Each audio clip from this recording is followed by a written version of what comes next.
Você tem um deste? Sou louca pelo meu. Na verdade, adoro todas as minhas coisas. Já se perguntou de onde vêm todas as coisas que compramos e para onde vão quando nos desfazemos delas? Não conseguia deixar de pensar nisso, por isso quis saber mais sobre o assunto. E os livros diziam que as coisas se deslocam ao longo de um sistema. Da extração, para a produção, para a distribuição, para o consumo e para o tratamento de lixo. Isso tudo se chama a economia de materiais. Bem, estudei um pouco mais. Eu passei 10 anos viajando pelo mundo, atrás de pistas de onde vêm as nossas coisas e para onde vão. E sabe o que eu descobri? Esta não é toda a história. Falta muita coisa nessa explicação.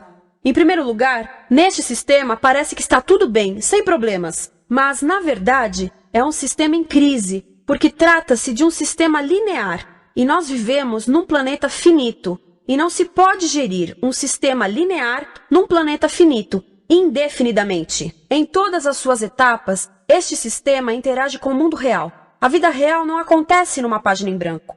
Interage com sociedades, culturas, economias, o ambiente. E durante as etapas, a vida vai se chocando contra seus limites. Limites que aqui não vemos porque o diagrama está incompleto. Então voltemos atrás para preencher alguns espaços e ver o que falta. Uma das coisas mais importantes em falta são as pessoas. Sim, pessoas. As pessoas vivem e trabalham em todas as etapas desse sistema, onde algumas são um pouco mais importantes que outras. Algumas têm maior poder de decisão. Quem são elas? Comecemos pelo governo. Meus amigos dizem que eu devia usar um tanque para simbolizar o governo. E isso é uma realidade em muitos países, e cada vez mais também no nosso. Afinal, mais de 50% dos nossos impostos vão para os militares. Mas vou usar uma pessoa para simbolizar o governo, porque acredito nos valores e na visão de que o governo deve ser das pessoas, pelas pessoas, para as pessoas. A função do governo é olhar por nós, cuidar de nós. Esse é o seu trabalho. Depois vem as corporações. O que leva as corporações a parecerem maiores que o governo é porque elas são maiores que o governo. Atualmente, entre as 100 maiores economias da Terra, 51 são corporações. À medida que as corporações foram crescendo, em tamanho e poder, assistimos a uma pequena mudança no governo, como se estivessem mais preocupados com o bem-estar deles do que com o nosso. Muito bem, então vejamos o que mais falta nessa imagem. Começaremos pela extração, que é uma palavra pomposa para exploração de recursos naturais, que por sua vez é uma palavra pomposa para destruir o planeta. A verdade é que cortamos as árvores, arrebentamos as montanhas para extrair os metais, consumimos toda a água e exterminamos os animais. Aqui enfrentamos o nosso primeiro limite. Estamos ficando sem recursos naturais. Estamos utilizando demasiados materiais. Sei que isto pode ser difícil de ouvir, mas é a verdade. Por isso temos que lidar com isso. Durante apenas as 3 últimas décadas, foram consumidos 33% dos recursos naturais do planeta. Desapareceram. Cortamos, minamos, perfuramos e destruímos o planeta tão depressa que estamos debilitando a capacidade do planeta para sustentar o nosso modo de vida. Onde eu vivo, nos Estados Unidos, resta-nos menos de 4% da nossa floresta original. 40% dos cursos de água estão impróprios para o consumo. E o nosso problema não é apenas estarmos utilizando demasiados recursos, mas o fato de estarmos utilizando mais do que a nossa parte. Temos 5% da população mundial, mas usamos 30% dos recursos mundiais. Se todos consumissem ao ritmo dos Estados Unidos, precisaríamos de 3 a 5 planetas. E sabem uma coisa? Só temos um. Então, a resposta do meu país a essa limitação é simplesmente ir tomar dos outros. Este é o terceiro mundo, que alguém dirá tratar-se apenas de uma expressão para designar o local para onde foram as nossas matérias-primas. E o que é que acontece? A mesma coisa, destruição do local. 75% das zonas de pesca do planeta estão sendo exploradas ao máximo ou além da sua capacidade. Desapareceram 80% das florestas originais do planeta. Só na Amazônia perdemos 2.000 árvores por minuto, o equivalente a um campo de futebol por minuto. Então, e as pessoas que vivem aqui? Bem, de acordo com esses sujeitos, eles não são donos desses recursos. Mesmo que vivam lá há gerações. Não são donos dos meios de produção, nem compram muitas coisas. Nesse sistema, quem não possui nem compra muitas coisas não tem valor. A seguir, as matérias-primas seguem para a produção, aonde utilizamos energia para misturar químicos tóxicos com recursos naturais para produzir produtos contaminados com tóxicos. Há atualmente no comércio mais de 100.000 químicos sintéticos. Apenas um punhado foi testado para avaliar o seu impacto na saúde, e nenhum foi testado em relação aos impactos sinérgicos na saúde, ou seja, a interação com todos os outros químicos aos quais estamos expostos diariamente. Por isso, desconhecemos o impacto total deles na saúde e no ambiente. Mas sabemos uma coisa: os tóxicos entram e saem. Enquanto continuarmos a introduzi-los nos nossos sistemas de produção industrial, continuaremos a inserir esses tóxicos nos produtos que levamos para nossas casas, trabalho e escolas, e claro, para nossos corpos. Como os BFRs, ou retardantes de incêndio à base de brometo, que tornam as coisas mais resistentes ao fogo, mas são super tóxicos. São neurotóxicos, ou seja, tóxicos para o cérebro. O que é que estamos fazendo usando esses químicos? Apesar disso, os usamos em nossos computadores, eletrodomésticos, sofás, colchões e até alguns travesseiros. Sim, pegamos nossos travesseiros, os revestimos com neurotoxinas, levamos para casa e dormimos por 8 horas com eles. Não sei, mas acho que num país com tanto potencial, poderíamos ter uma maneira melhor de evitar que as cabeças peguem fogo à noite. Sabia que essas toxinas vão se acumulando ao longo da cadeia alimentar e se concentram nos nossos corpos? Sabe qual é o alimento do topo da cadeia alimentar com o nível mais elevado de químicos tóxicos? O leite materno. Isto significa que os menores membros das nossas sociedades, os nossos bebês, recebem as maiores doses de químicos tóxicos das suas vidas a partir do leite das suas mães. Não acha que é uma incrível violação? A amamentação deveria ser o mais importante ato humano de nutrição. Deveria ser algo sagrado e seguro. A amamentação continua a ser o melhor e as mães devem amamentar, mas nós deveríamos proteger esse ato. Eles deviam protegê-lo. Eu pensava que zelavam pelos nossos interesses. As pessoas que mais sofrem com esses produtos químicos são os trabalhadores das fábricas. Muitos são mulheres em idade reprodutiva, que trabalham com toxinas que afetam a gestação, carcinogênicos e muito mais. Agora eu pergunto, que tipo de mulher em idade reprodutiva trabalharia num emprego deste, exposta a estas toxinas, a não ser uma mulher sem outra alternativa? Essa é uma das maravilhas desse sistema. A erosão dos ecossistemas e economias locais aqui garante um fluxo constante de pessoas sem alternativas. No mundo, há 200 mil pessoas por dia se deslocando de ambientes que as sustentaram ao longo de gerações para cidades, onde muitas vivem em bairros de lata, à procura de emprego, por mais tóxico que seja. Não só os recursos são desperdiçados ao longo desse sistema, mas também pessoas, comunidades inteiras são desfeitas. Sim, as toxinas entram e saem. Muitas delas saem das fábricas em produtos, e muitas mais saem como subprodutos, ou poluição. E estamos falando de muita poluição. Nos Estados Unidos, as indústrias admitem liberar mais de 1.800.000 quilos de químicos tóxicos por ano. Deve ser muito mais, porque isso é o que eles admitem. Trata-se de outro limite, porque quem quer ver e respirar 1.800.000 quilos de químicos tóxicos por ano? Então o que eles fazem? Mudam as fábricas poluidoras para o estrangeiro, para poluir outros países. Mas, surpresa, grande parte dessa poluição volta para nós trazida pelo vento. E o que acontece depois de todos os recursos naturais serem transformados em produtos? Passam por aqui, para a distribuição, o que significa vender todo o lixo contaminado com toxinas o mais rápido possível. Aqui, o objetivo é manter os preços baixos, com as pessoas comprando os produtos em constante movimento. Como eles mantêm os preços baixos? Pagam salários baixos aos trabalhadores das lojas e restringem o acesso aos seguros de saúde sempre que podem. Tudo se resume em exteriorizar os custos. O verdadeiro custo da produção não se reflete no preço. Em outras palavras, não pagamos aquilo que compramos. Outro dia estive pensando nisto. Ia a caminho do trabalho e queria ouvir as notícias. Por isso entrei numa loja para comprar um rádio. Encontrei um pequeno rádio verde engraçado que custava $4,99. Na fila do caixa pensei, como $4,99 podem refletir o custo da produção e transporte desse rádio até ele chegar nas minhas mãos? O metal deve ter sido extraído na África do Sul. O petróleo provavelmente do Iraque. O plástico produzido na China e talvez montado por uma criança de 15 anos numa fábrica do México. $4,99 não paga nem o aluguel do espaço ocupado na prateleira, nem parte do salário do empregado que me atendeu, ou as viagens de navio e caminhão que o rádio fez. Foi assim que eu percebi que eu não paguei o valor do rádio. Então, quem pagou? Estas pessoas pagaram com a perda do espaço dos seus recursos naturais.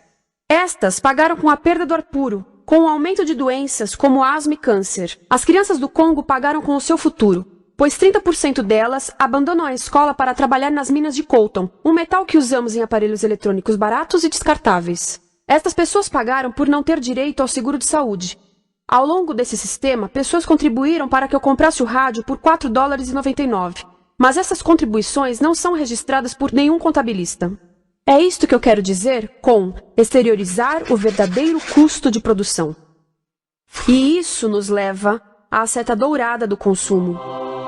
O coração do sistema, o motor que impulsiona.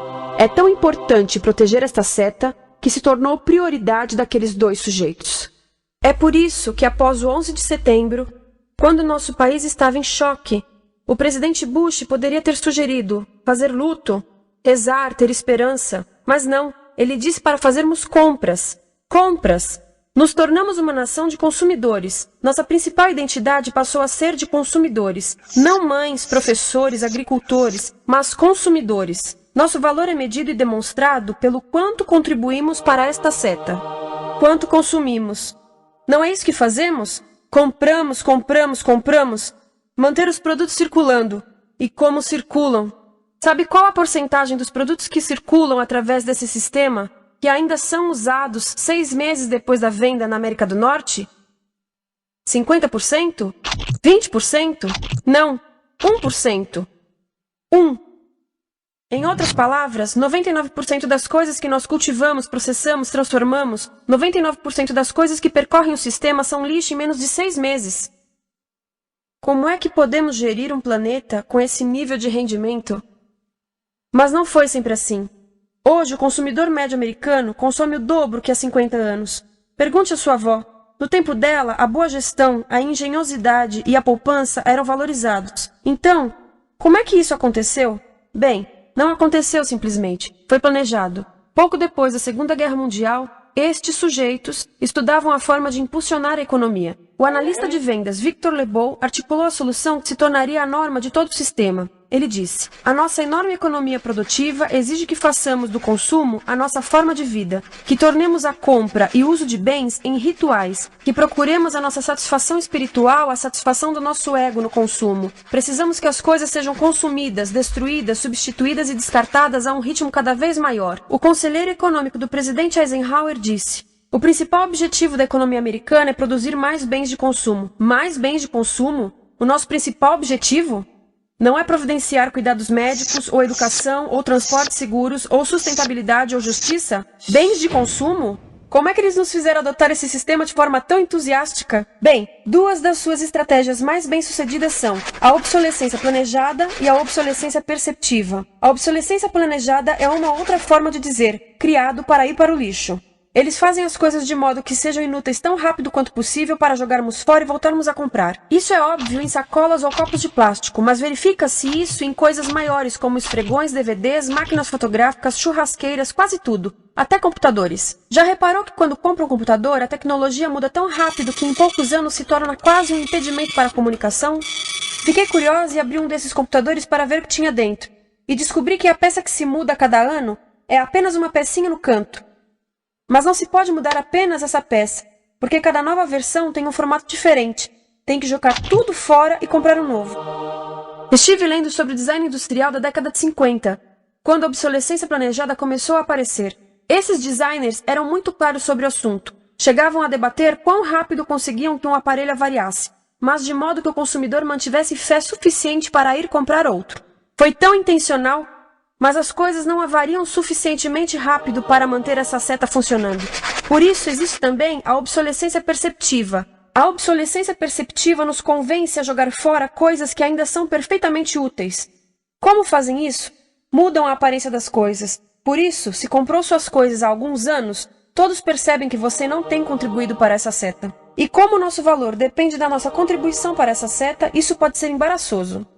Por exemplo, se eu tiver o mesmo monitor de computador gordo e branco na minha mesa por 5 anos e a minha colega tiver comprado um computador novo, ela vai ter um monitor plano brilhante que combina com o computador, com o celular e até com as canetas.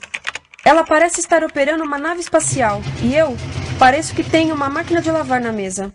A moda é outro bom exemplo. Já se perguntou por que os saltos dos sapatos das mulheres passam de largos para finos num ano e no próximo de finos para largos? Não é por haver um debate sobre qual deles é mais saudável. É porque usar saltos largos num ano de saltos finos mostra que você não contribuiu recentemente para a seta.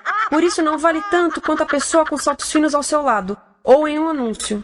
É para comprarmos sapatos novos. A publicidade e a mídia em geral têm um papel importante nisto. Cada um de nós nos Estados Unidos é bombardeado com mais de 3.000 anúncios por dia.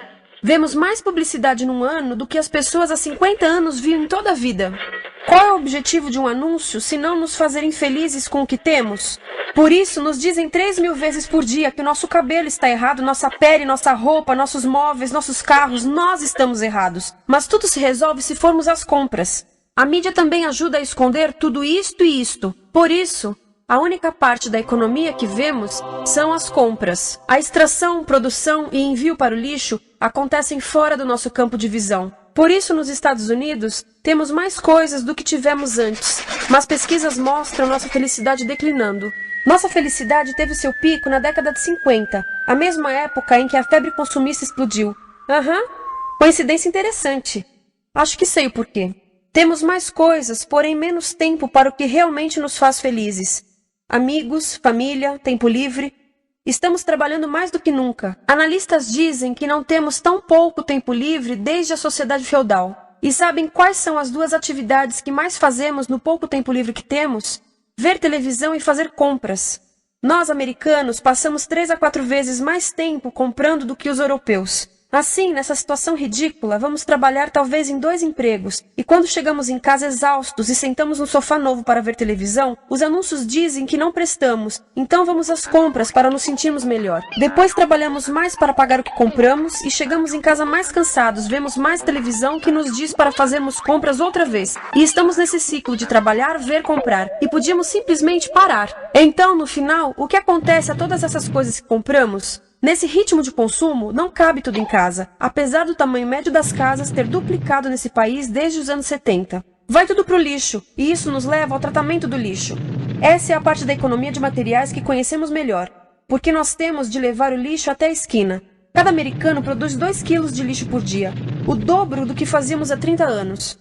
Todo esse lixo ou é despejado num aterro, que é um grande buraco no chão, ou ainda pior, primeiro é incinerado e depois despejado no aterro. As duas formas poluem o ar, o solo, a água, sem esquecer que alteram o clima. A incineração é realmente ruim. Lembra daqueles tóxicos da fase da produção? Bem, queimar o lixo libera esses tóxicos no ar. Pior ainda, produz supertóxicos novos, como a dioxina. A dioxina é a substância mais tóxica feita pelo homem, e os incineradores são a principal fonte de dioxina. Isso significa que podemos parar a principal fonte da mais tóxica substância conhecida e feita pelo homem, simplesmente parando de queimar o lixo. E podemos parar hoje. Algumas empresas não querem criar aterros e incineradores aqui. Por isso, também exportam os resíduos. Então, e a reciclagem? A reciclagem ajuda? Sim, a reciclagem ajuda. Ela reduz o lixo nessa extremidade e depois reduz a pressão para minerar e colher mais nessa extremidade. Sim, todos devemos reciclar, mas reciclar não é o suficiente. Reciclar nunca será suficiente, por 2 razões. Primeiro, o lixo que vem das nossas casas é apenas a ponta do iceberg. Para cada saco de lixo que deixamos na esquina, 70 sacos de lixo são criados anteriormente, só para fazer o lixo desse saco que deixamos na esquina. Assim, mesmo que pudéssemos reciclar 100% do lixo das nossas casas, não se chegaria ao coração do problema. Além disso, grande parte do lixo não pode ser reciclado, ou porque contém demasiados tóxicos, ou porque é criado de início para não ser reciclável, como aquelas caixas de suco, que têm as camadas de metal, papel e plástico, todas coladas. Não dá para separar essas camadas para reciclá-las. Como se vê, é um sistema em crise. Por todo o percurso, estamos batendo em limites, do clima em mudança ao decréscimo da felicidade. Simplesmente não está funcionando. Mas a parte boa de um problema tão generalizado é haver tantos pontos de intervenção. Há pessoas trabalhando aqui salvando florestas, e aqui na produção limpa. Pessoas trabalhando em direitos do trabalho, em comércio justo, em consumo consciente, no bloqueio de aterros e incineradores. E muito importante, em recuperar o nosso governo, para que seja realmente pelas pessoas e para as pessoas. Todo esse trabalho é criticamente importante, mas as coisas vão realmente começar a se mover quando enxergarmos as ligações, quando enxergarmos o panorama geral. Quando as pessoas ao longo do sistema se unirem, poderemos reivindicar e transformar esse sistema linear em algo novo, um sistema que não desperdice recursos ou pessoas. Porque aquilo de que precisamos nos livrar é da antiga mentalidade de usar e jogar fora. Há uma nova escola de pensamento nesse assunto, e é baseada em sustentabilidade e equidade, química verde, 0 resíduos, produção em ciclo fechado, energia renovável, economias locais vivas, já está acontecendo. Há quem diga que é irrealista, idealista, que não pode acontecer. Mas eu digo que quem é irrealista são os que querem continuar pelo velho caminho. Isso é que é sonhar. Lembre-se que a velha forma não aconteceu por acaso. Não é como a gravidade que temos que conviver. As pessoas a criaram, e nós também somos pessoas. Por isso, vamos criar algo novo.